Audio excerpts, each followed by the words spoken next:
Selamat pagi jemaat yang dikasihi Tuhan. Juga selamat tahun baru ya, penuh dengan sukacita dan harapan memasuki satu tahun yang baru. Percaya anugerah Tuhan boleh semakin mengalir dalam kehidupan kita. Saudara sekalian, tahun ini kita membahas Injil Matius dari bulan Desember kemarin, dan hari ini kita bersama-sama merenungkan satu tema, yaitu Overcoming Temptation. Saudara sekalian, dari pasal keempat ayat 1-11, bagaimana kita mengatasi pencobaan, dan ini merupakan satu pengalaman ajaran Tuhan Yesus kepada kita. Saya akan bacakan saudara sekalian Injil Matius pasal yang keempat dari ayat pertama sampai ayat yang ke-11. Maka Yesus dibawa oleh Roh ke padang gurun untuk dicobai iblis, dan setelah berpuasa 40 hari dan 40 malam, akhirnya laparlah Yesus. Lalu datanglah si pencoba itu dan berkata kepadanya, "Jika engkau anak Allah, perintahkan supaya batu-batu ini menjadi roti." Tetapi Yesus menjawab, "Ada tertulis, manusia hidup bukan dari roti saja, tetapi dari setiap firman yang keluar dari mulut Allah." Kemudian iblis membawanya ke kota suci dan menempatkan dia di bubungan bait Allah, lalu berkata kepadanya, "Jika engkau anak Allah, jatuhkanlah dirimu ke bawah, sebab ada tertulis, mengenai engkau ia akan memerintahkan malaikat-malaikatnya, dan mereka akan menatang engkau di atas tangannya, supaya kakimu jangan terantuk kepada batu." Yesus berkata kepadanya, "Ada pula tertulis, janganlah engkau mencobai Tuhan Allahmu." Dan iblis membawanya pula ke atas gunung yang sangat tinggi dan memperlihatkan kepadanya semua kerajaan dunia dengan kemegahannya, dan berkata kepadanya, "Semua ini akan kuberikan kepadamu jika engkau sujud menyembah aku." Maka berkatalah Yesus kepadanya, "Enyalah iblis, sebab ada tertulis, engkau harus menyembah Tuhan Allahmu, dan hanya kepada Dia sajalah engkau berbakti." Lalu iblis meninggalkan dia, dan lihatlah, malaikat-malaikat datang melayani dia. Sampai di sana kita membaca firman Tuhan. Saudara sekalian, di dalam realita kita hidup sehari-hari, kita hampir bisa dikatakan tidak bisa terhindar dari masalah pencobaan. Apakah itu masalah harta benda, tata kekuasaan, hubungan antara laki-laki perempuan, sekalian seringkali menjadi jerat pencobaan yang begitu nyata dan juga begitu serius. Kita ingin mendapatkan nama besar, memuaskan ambisi keinginan daging kita, serta keegoisan kita seringkali membawa kita masuk ke dalam pintu pencobaan yang bisa membahayakan dan menjerumuskan kita di dalam dosa. Sudah sekalian, seorang penulis besar yang bernama John Owen, dia pernah mengatakan bahwa ujian dan pencobaan itu dua hal yang berbeda. Ujian itu datang daripada Tuhan, diberikan untuk pendewasaan diri kita, untuk pembentukan karakter kita, untuk hidup lebih dekat kepada Tuhan, lebih taat dan setia kepada Tuhan. Tetapi pencobaan itu dari iblis. Tujuannya membawa manusia jatuh ke dalam dosa, melawan perintah Tuhan, dan hidup jauh daripada Tuhan. Ini sesuatu yang sangat berbahaya. Dikatakan ada 3 sumber utama dari pencobaan. Pertama, dari iblis. Sekalian, Alkitab dengan jelas mengatakan iblis itu adalah si pencoba. Kemudian dari dunia ini sekalian. Dunia ini satu daya tarik. Dunia ini satu godaan cobaan yang besar bagi kita. Baik itu manusia-manusia yang ada di dalamnya, maupun segala hal peristiwa kemegahan dunia seringkali menjadi sumber pencobaan. Yang ketiga, dari dalam diri kita sendiri. Ada kuasa daging, ada keinginan daging yang seringkali memicu dan menjadi sumber pencobaan. Rasul Paulus pernah mengatakan, di dalam diriku ada dua jenis hukum. Hukum yang pertama, hukum rohani, taat kepada Tuhan, cinta Tuhan, melakukan kebaikan. Tetapi di balik itu ada namanya hukum daging, di mana menarik saya melakukan apa yang tidak mau saya lakukan. Apa yang disebut kejahatan dosa itu ada kekuatannya di dalam diri saya. Dan itu seringkali menjadi sumber pencobaan. Saudara sekalian, pencobaan itu sesuatu yang sangat serius dan berbahaya. Adam dicobai, walaupun dia diciptakan dalam rupa Allah, mendapatkan kehormatan, mendapatkan fasilitas, hidup dekat dengan Tuhan, luar biasa. Tetapi saudara sekalian, dia harus kehilangan semuanya karena jatuh ke dalam pencobaan, harus menghadapi penderitaan, harus menghadapi kematian, harus mengeluarkan air mata. Alkitab mengatakan harus berjerih payah bekerja di dalam dunia ini karena akibat dosa. Saudara sekalian, Yudas jatuh di dalam dosa, Dimas jatuh ke dalam dosa, bahkan orang-orang besar seperti Abraham, Raja Daud, mereka pun pernah jatuh ke dalam dosa yang harus menanggung satu akibat resiko yang sangat besar sekali. Sehingga kita tidak boleh bermain-main dengan masalah pencobaan ini. Hari ini secara khusus kita akan membahas melihat pencobaan yang dihadapi oleh Tuhan Yesus yang tertulis di dalam Matius 4 yang tadi kita baca. Ini merupakan satu pengalaman yang sangat khusus daripada Tuhan Yesus. Dan dia secara khusus juga mengungkapkan dan menuliskan pengalaman ini supaya menjadi satu pelajaran rohani yang sangat-sangat penting bagi kita. Kita melihat Matius tadi jelas memberitahukan sumber pencobaan itu dari iblis. Karena itulah natur iblis, si pencoba, seperti singa yang mengaum-ngaum ingin menelan mangsanya. Kalau dia melihat mangsa, apalagi mangsa yang lemah, apalagi mangsa yang terlalai, itu akan cepat masuk ke dalam perangkapnya. Dia sumber kegelapan dan sumber kejahatan.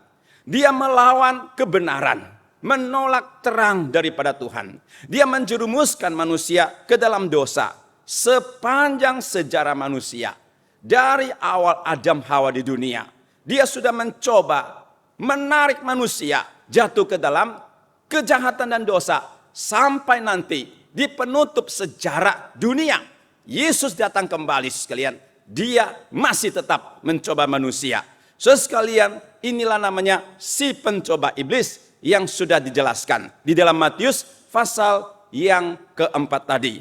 Sekalian, dia memberikan 3 pencobaan kepada Tuhan Yesus. Yang pertama sekalian, ubahlah batu-batu ini menjadi roti. Ayat ketiga mengatakan, lalu datanglah si pencoba itu dan berkata kepadanya, jikalau atau jika engkau anak Allah, perintahkanlah supaya batu-batu ini menjadi roti. Dimulai dengan jika, sekalian. Kalau engkau anak Allah, berarti dia menguji, dia meragukan kealahan Kristus. Dan kalau kita melihat pasal yang ketiga, waktu Yesus dibaptis, langit terbuka, suara Allah Bapa berkata, inilah anakku yang kukasihi. Jadi Yesus memulai pelayanannya dengan baptisan. Dan dikonfirmasi oleh Allah Bapa, inilah anakku yang kukasihi. Kepadanya aku berkenan. Dengarkanlah dia. Ini adalah satu statement. Ini adalah satu proklamasi di pasal yang ketiga. Langsung masuk ke dalam pasal keempat. Iblis ingin menghancurkan identitas Yesus dan meragukan kealahannya dengan mengatakan, jika engkau anak Allah, perintahkanlah supaya semuanya ini batu menjadi roti. Sekalian, di satu pihak merupakan ujian terhadap identitas keilahian daripada Kristus, tetapi tujuannya adalah supaya menjerumuskan Yesus ke dalam dosa. Saudara sekalian, iblis memulai pencobaan ini dengan satu pengalihan fokus hal-hal yang rohani kepada yang jasmania. Saudara sekalian, Yesus berdoa 40 hari, 40 malam dan berpuasa. Itu adalah masalah rohani yang berkaitan relasi dengan Tuhan. Tetapi segera iblis ingin mengalihkan kepada masalah-masalah yang jasmania. Saudara sekalian, yang hanya bersifat sementara. Saudara sekalian, waktu Yesus dicobai, iblis ingin supaya Yesus kehilangan kepercayaan kepada Allah untuk menangani masalahnya dengan kuasanya sendiri. Engkau sedang lapar, mungkin Bapa tidak mengerti. Kamu selesaikan masalahmu. Kamu nyatakan kuasa keilahianmu demi untuk kepentingan dan maksudmu sendiri. Jadi dia menggoda supaya Yesus lari daripada rancangan kehendak Allah Bapa yang tentunya pada dasarnya ingin menarik Yesus mengikuti jalannya daripada iblis itu. Seorang penafsir mengatakan, kalau Yesus mengikuti satu perintah atau satu godaan daripada iblis, maka ada langkah kedua, ketiga, keempat yang menggagalkan seluruh rancangan kedatangan Yesus ke dalam dunia ini. Strategi yang dipakai oleh iblis sungguh amat luar biasa. Alkitab mengatakan setelah 40 hari berpuasa, maka laparlah Yesus. Saudara sekalian, saya pernah membaca satu artikel tentang masalah puasa. Ini orang yang menyelidiki puasa, dia menjelaskan demikian sekalian. Puasa itu bisa memasuki 3 tahap utama. Tahap pertama, saudara 2-3 hari berpuasa, saudara akan merasa lapar yang luar biasa. Karena tidak biasa. Kamu pagi-pagi biasa sudah cari bakmi aloy bukan? Atau nasi tim yang mana sekalian. Tetapi saudara sekalian, 1, 2 hari, 3 hari tidak makan. Ada rasa lapar yang sangat kentara, berat. Tetapi setelah lewat 3 hari sekalian, akan sedikit biasa. Merasa sudah bisa cukup adaptasi. Laparnya itu sudah hampir kurang terasa. Tetapi kalau sudah lewat 20 hari sampai ke 40 hari, ini masuk ke dalam tahap ketiga sekalian.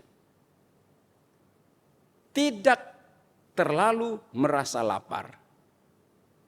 Tetapi semua energi, lemak, dan juga kekuatan di dalam tubuh sudah termakan oleh puasa yang lebih daripada 20 hari.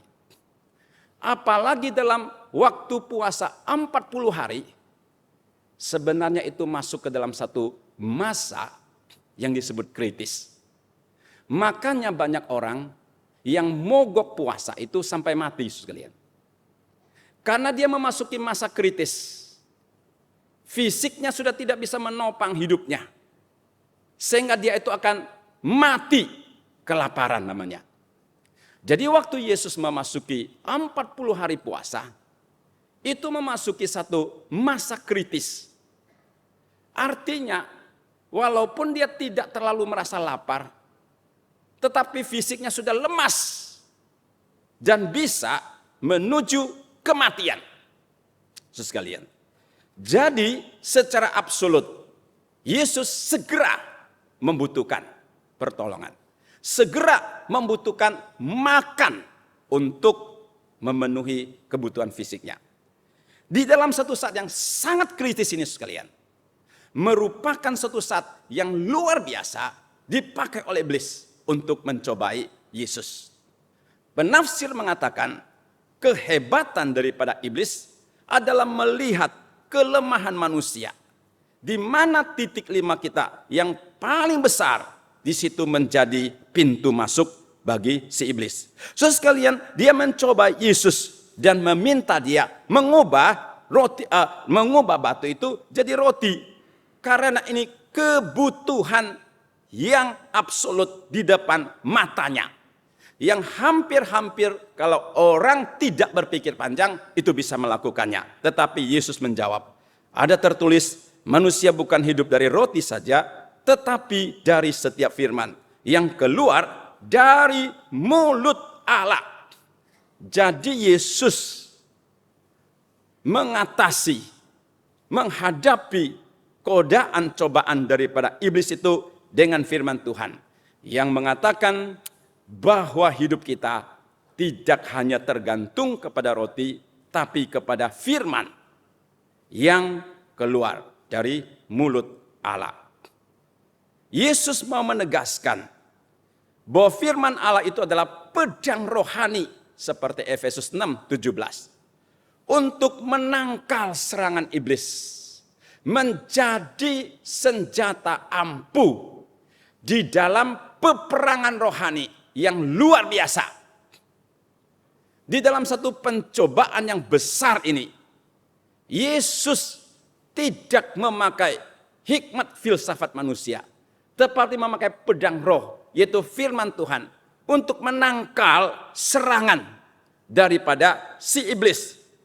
Dan firman ini begitu penting. John Calvin mengatakan, seorang Kristen kalau tidak melatih diri di dalam firman secara ketat, maka ia gampang terjerat dalam tipu iblis. Sekali lagi sekalian, seorang Kristen kalau dia tidak melatih dengan ketat di dalam firman Tuhan, maka dia gampang terjerat dalam tipu daya iblis. Yesus mengatakan hidup kita itu tergantung atau bersandar kepada firman Tuhan. Yesus mau mengalihkan arah pikirannya kembali kepada kehendak Allah, kepada masalah rohani. Tetapi iblis ingin mengarahkan dia kepada masalah jasmania atau duniawi.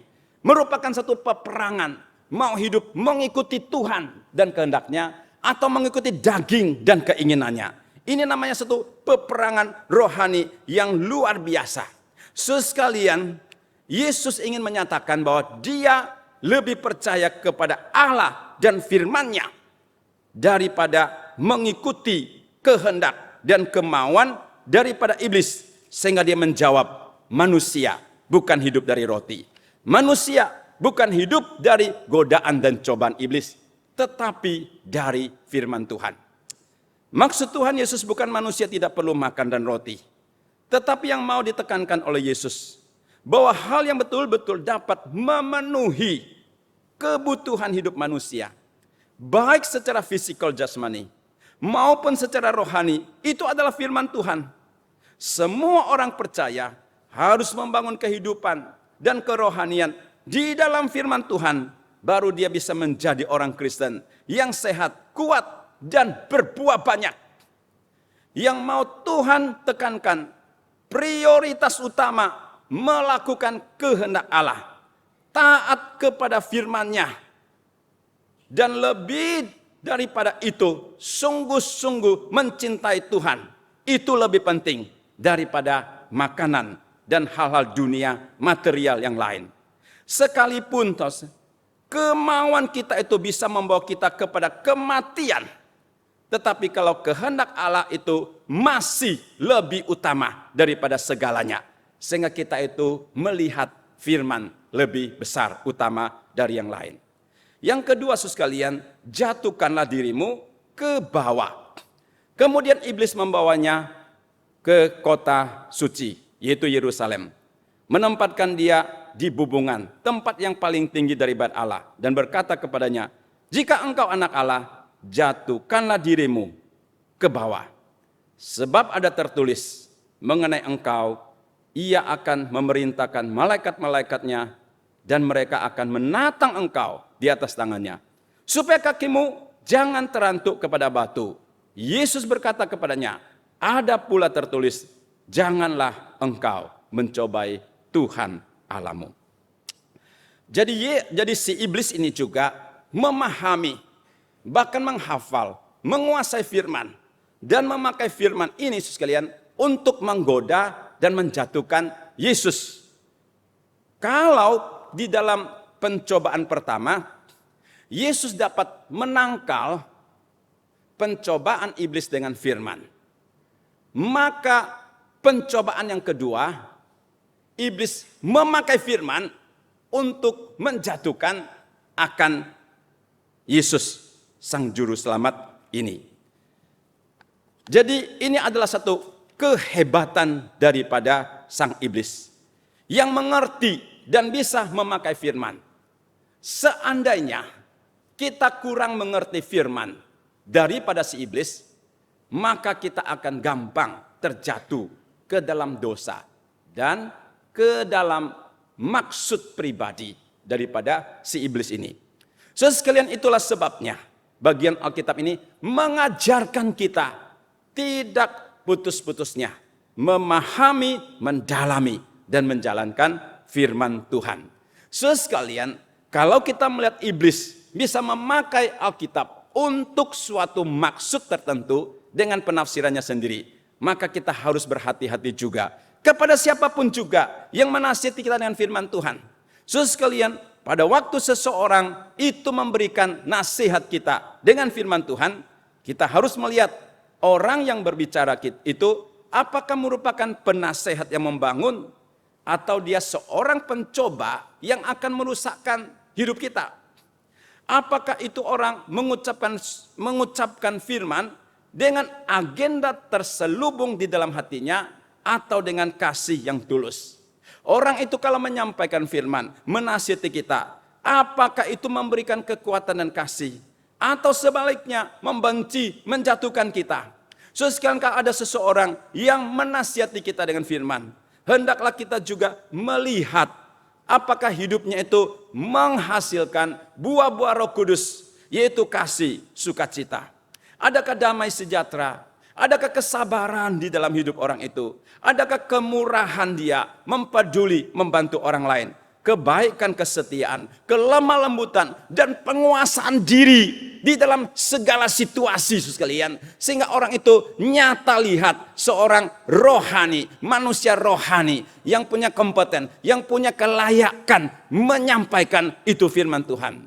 Kalau ada seorang menasihati kita dengan firman Tuhan, kita pun perlu melihat sekalian bagaimana orang itu menata hidupnya sendiri. Bagaimana dia menata keluarganya, kerohaniannya. Bagaimana dia menata bisnisnya, profesinya. Bagaimana dia menata moralnya sekalian.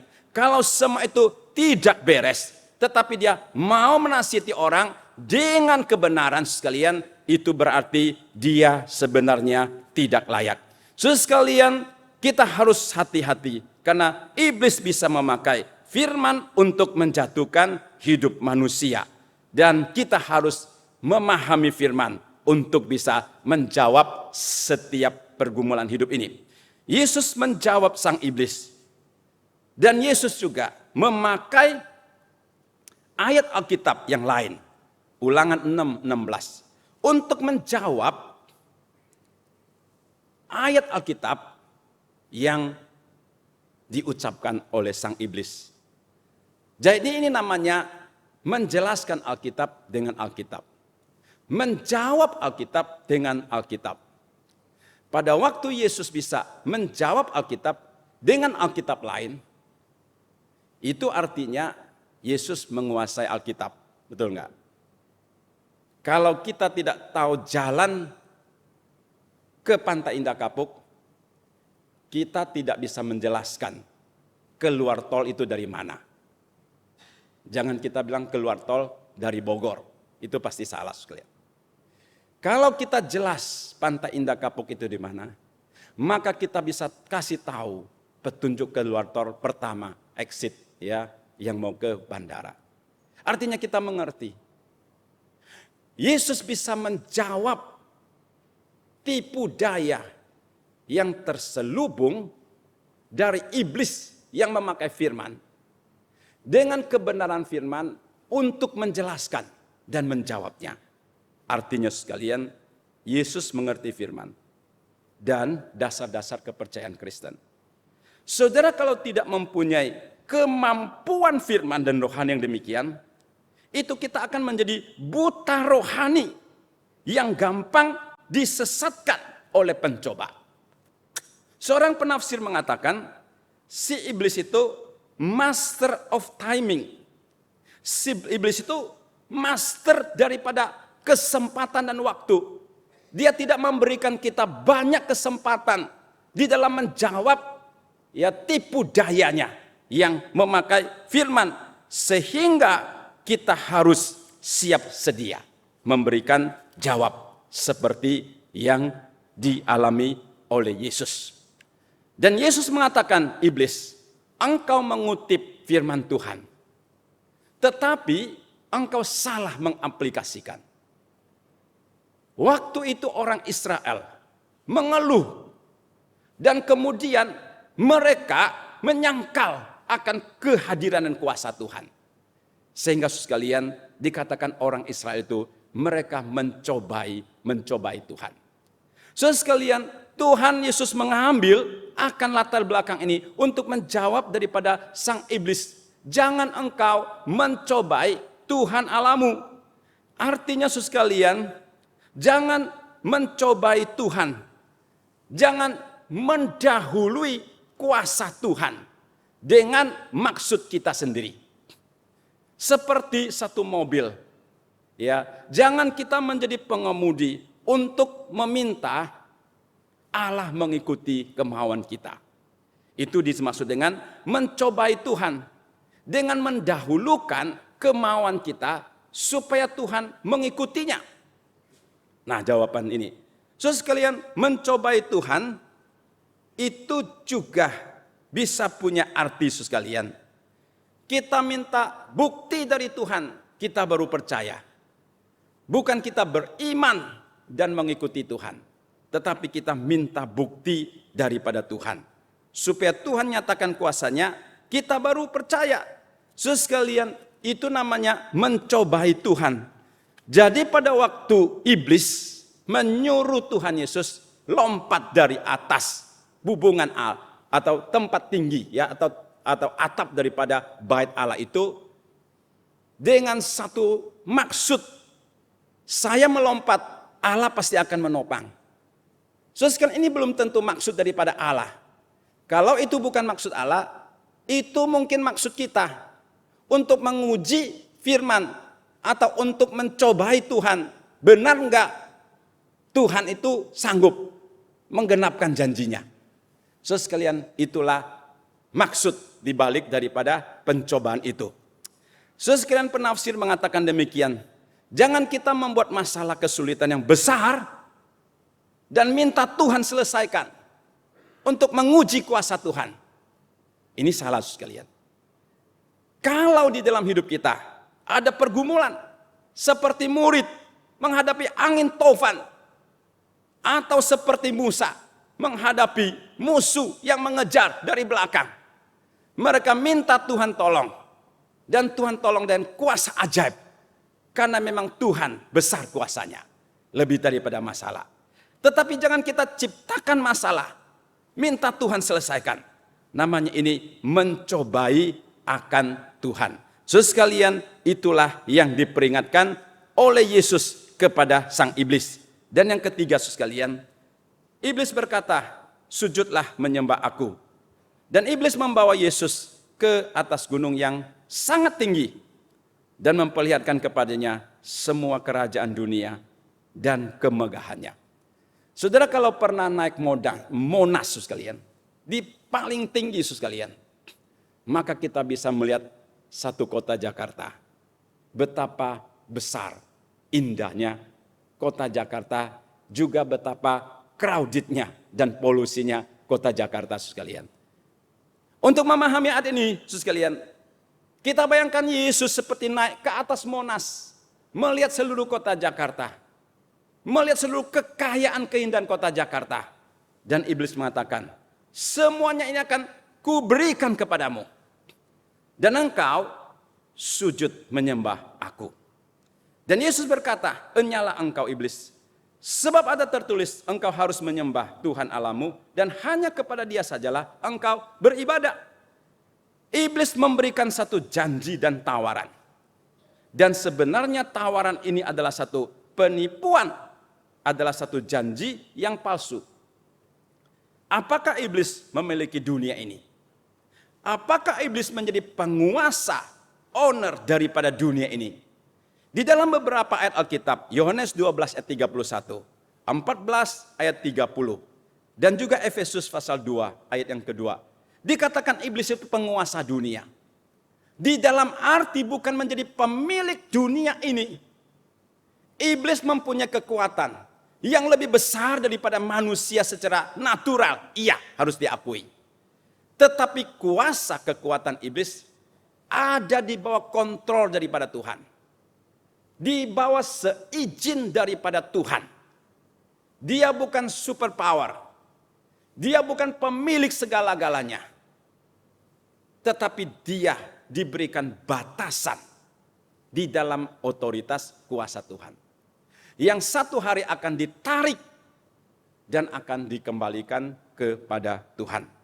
Saudara sekalian, jadi waktu iblis mengatakan, ini semua kekayaan akan berikan kepadamu. Sepertinya benar, tetapi di dalamnya penipuan dan kepalsuan. Karena dia tidak berhak. Dia bukan pemilik dunia yang sesungguhnya, saudara sekalian. Tetapi dia menghendaki Yesus menyembah kepadanya. Hari ini banyak orang tertipu oleh kehebatan daripada iblis. Menawarkan kekayaan, kedudukan, kemewahan, menawarkan keberhasilan, kesuksesan, asal mengikuti dia. Tetapi semua yang ditawarkan iblis itu bukan miliknya. Itu satu penipuan dan menjerumuskan banyak orang jatuh ke dalam dosa.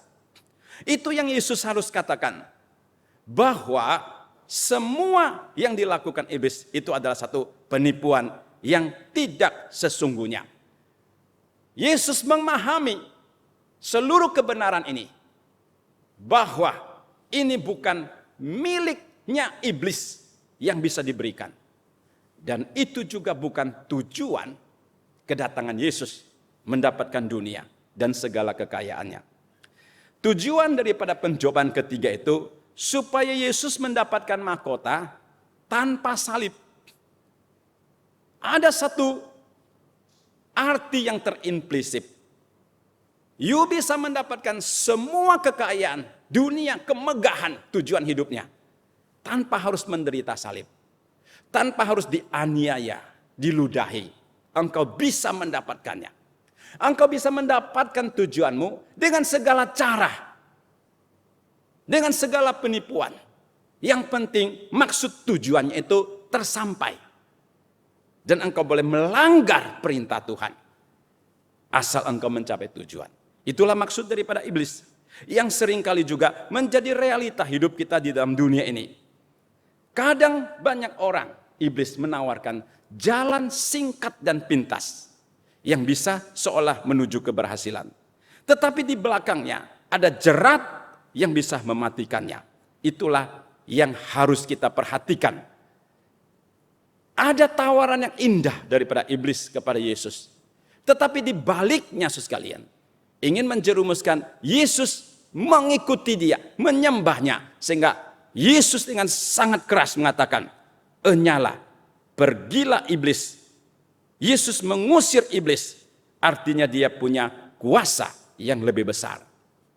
Dia sanggup mengusir iblis. Berarti dia lebih besar daripada iblis. Dan kemudian dia mau menekankan bahwa di seluruh alam semesta hanya ada satu Allah yang maha besar. Yaitu Allah Yehova, Tuhan di dalam dirinya sendiri. Jadi tidak boleh menyembah kepada ilah lain apapun juga. Saudara sekalian, berikutnya kita ingin melihat tentang ekselensi, keunggulan dari firman Allah atas pencobaan iblis. Saudara sekalian, firman Tuhan itu ada otoritas Tuhan.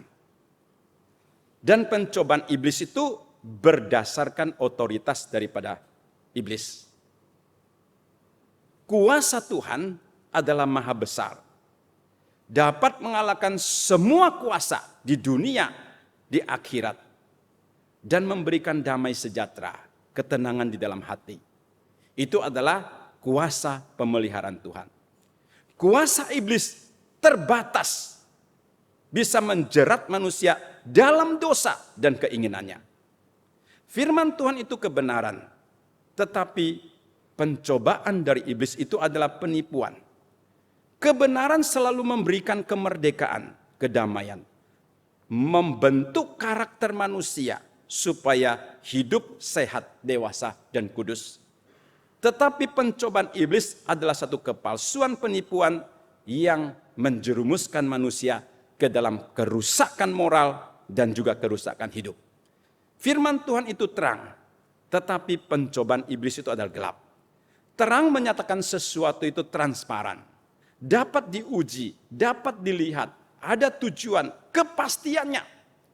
Tetapi pencobaan itu adalah kegelapan yang mengakibatkan orang tersesat, hidup di dalam ketakutan, hidup di dalam arah yang tidak jelas, dan menuju kepada jalan buntu. Saudara sekalian, firman Tuhan adalah hidup kekal. Tetapi sekalian, pencobaan iblis itu adalah kebinasaan untuk selama-lamanya. Firman Tuhan itu menjernihkan pikiran kita, menyegarkan jiwa kita, memberikan hikmat-hikmat ilahi, berjalan di dalam kemenangan dan kebenaran. Tetapi saudara sekalian, pencobaan iblis membawa pikiran kita masuk ke dalam kegelapan negatif dan segala bentuk tipu daya, hidup yang berliku-liku dan hidup yang penuh dengan kecurangan. Saudara sekali mengikuti tipu daya iblis, saudara akan ditambah kedua kali dengan pikiran yang lebih jahat dan lebih rumit. Saudara punya pikiran yang sudah rusak, gelap, dan negatif, akan melahirkan lagi kegelapan dan pikiran-pikiran yang negatif. Ini adalah dunia kegelapan. Ini adalah tipu daya iblis yang menjerumuskan pikiran orang masuk ke dalam kegelapan. Sehingga Paulus mengatakan, ada orang-orang pikirannya sudah terbelenggu oleh ilah zaman. Nah, ilah zaman ini juga bisa artinya pikiran iblis yang negatif, sehingga dia tidak bisa melihat terang Injil. Dan waktu kita mau membawa orang ini keluar daripada pikiran yang gelap dan negatif ini sekalian, perlu satu kuasa ilahi yang besar. Perlu satu kebenaran terang yang menerangi kegelapan dengan begitu jelas baru bisa menyelamatkannya. Sekalian, jadi berbahaya menyerumuskan pikiran ke dalam kegelapan. Dan sekalian, firman Tuhan itu meneguhkan iman. Tetapi pencobaan iblis itu menghancurkan iman. Kalau kita semakin bertumbuh di dalam firman, kita menjadi semakin mengenal Tuhan. Kita hidup semakin serupa dengan Tuhan. Kita mendapatkan kebangunan rohani, kasih, sukacita yang semakin melimpah. Itu namanya meneguhkan iman. Tetapi kalau sekalian, pencobaan iblis itu menghancurkan iman. Saudara hari ini menjadi orang Kristen yang baik, tetapi tidak hati-hati mengikuti jerat iblis sekalian, bisa menjadi rusak, semakin rusak di dalam kehidupan pribadi, pikiran moral semakin rusak. Itu namanya menghancurkan iman yang perlu kita antisipasi. Sekalian, poin yang akhir, bagaimana hari ini kita mengatasi pencobaan? Ada 2 poin yang saya sampaikan sekalian. Pertama, melakukan tindakan preventif, pencegahan preventif. Melakukan tindakan preventif itu artinya kita harus memahami dan menangani dengan baik titik lemah atau sisi gelap di dalam hidup kita ini. Setiap orang punya titik lemah.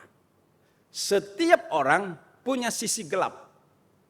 Dan itu merupakan satu area yang berbahaya bagi kita jatuh ke dalam cobaan. Itu seperti satu pintu yang terbuka bagi iblis untuk menyerang kita. Saudara mungkin sekalian titik lemahnya itu dendam. Mungkin ada orang karena alkohol, minuman keras sekalian. Sehingga tidak bisa melepaskan sampai menjerumuskan dia ke dalam kehancuran. Ada orang karena emosi yang sulit dikendali. Ada orang karena penguasaan kehidupan seksual yang tidak sehat. Ada orang karena cinta dunia ini sekalian. Nah, ini merupakan titik lemah. Setiap orang itu berbeda. Ada orang bisa jatuh ke dalam masalah judi sekalian. Yang didengung-dengungkan oleh televisi. Judi online harus dibasmi itu sekalian. Karena itu titik lemahnya. Tetapi ada orang jatuh ke dalam masalah misalkan minuman keras. Ada orang jatuh ke dalam masalah seksual. Ada orang jatuh ke dalam masalah kekuasaan. Jadi dunia kejatuhan itu beda-beda. Kenapa bisa begitu? Karena sisi gelap setiap orang itu bisa berbeda. Siapa yang bisa menolong? Kita yang harus mengenal diri kita. Poin masalah kita itu di mana? Dan itu yang harus ditangani dengan baik. Sehingga pintu untuk iblis itu bisa diantisipasi. Kedua, saudara sekalian, hindari lingkungan dan dunia pencobaan. Kalau naik klub kasino, teman yang hidup di dalam kegelapan, atau tempat mana saja sekalian, itu merupakan satu area yang menarik kita jatuh ke dalam dosa. Saudara jangan ke sana, saudara sekalian. Kalau kasino bisa membuat engkau berjudi sampai, saudara sekalian, uang habis digadai, saudara sekalian. Itu berarti saudara menjerumuskan diri ke dalam pencobaan. Berbahaya. Apa yang menjadi arena bahaya bagi saudara? Setiap orang tahu diri sendiri. Atau berbeda-beda sekalian. Kenapa ada orang bisa begitu gemar dengan minuman keras sekalian? Dia harus tahu bahwa dunia itu bisa menjerumuskan dia. Dan dia harus menghindarkan dunia pencobaan itu. Dan memiliki kepekaan atas setiap godaan, cobaan yang datang daripada iblis. Saudara kalau tidak selalu berjalan dengan Tuhan, kalau saudara jarang membaca Alkitab, kalau saudara jarang berdoa sekalian, itu artinya saudara akan tidak peka kepada tipu daya iblis. Tetapi kalau saudara seringkali di dalam doa, Allah berbicara lewat Alkitab, karena Allah masih berbicara sampai hari ini. Nah, saudara bisa membedakan dan bisa memiliki kepekaan. Yang kedua, membangun benteng pertahanan terhadap firman. Hidup di dalam firman Tuhan, itu adalah contoh yang sudah Tuhan Yesus berikan. Dan kita bicara panjang lebar di depan itu adalah apa? Adalah membangun benteng hidup kita dengan firman. Saudara merasa saudara kuat sekalian. Iblis lebih kuat. Tipu daya dunia lebih kuat. Gerombolan kejahatan di luar lebih besar sekalian. Kita perlu benteng penyertaan pemeliharaan Tuhan dengan firman supaya jangan jatuh ke dalam dosa dan pencobaan. Berjaga-jaga berdoa, minta bimbingan dari Roh Kudus. Itu merupakan benteng yang melindungi supaya kita jangan jatuh ke dalam dosa. Sebagai proyek ketaatan sekalian, berkomitmen berakar di dalam firman Tuhan. Program 4M, 4 buah M, membaca, merenungkan, melakukan, membagikan firman Tuhan kepada sesama. Sepanjang tahun 2025, mimbar gereja kita akan fokus membahas Injil Matius, kecuali pada hari-hari atau pada acara-acara khusus sesuai dengan hari atau perayaannya, saudara sekalian. Selain itu kita akan membaca atau membahas dari Injil Matius. Dan saya usulkan supaya sepanjang tahun ini kita juga bisa fokus paling tidak membaca Matius secara keseluruhan. Bagi sebagian orang membaca seluruh Alkitab itu perlu waktu dan pergumulan yang sulit. Tetapi 1 tahun ke depan minimal kita kuasai Matius secara keseluruhan. Saudara boleh membaca balik ulang sekalian. Membaca, merenungkannya, melakukannya, membagikan firman Tuhan.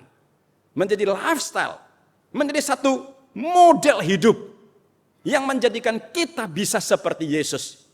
Punya kesiapan hati, menangkal kejahatan, pencobaan. Sekalipun pencobaan itu memakai firman Tuhan juga.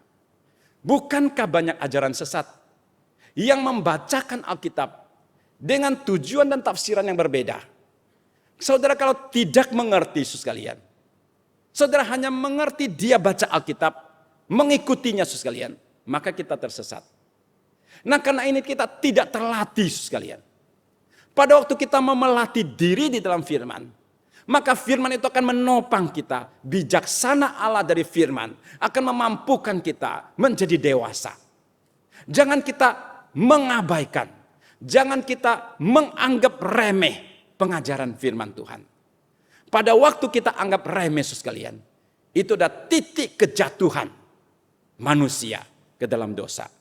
Sehingga kita harus dengan sangat tekun membaca dan berjaga-jaga, waspada, selalu berdoa, minta Tuhan lindungi, sertai kita, jauhkan dari segala pencobaan.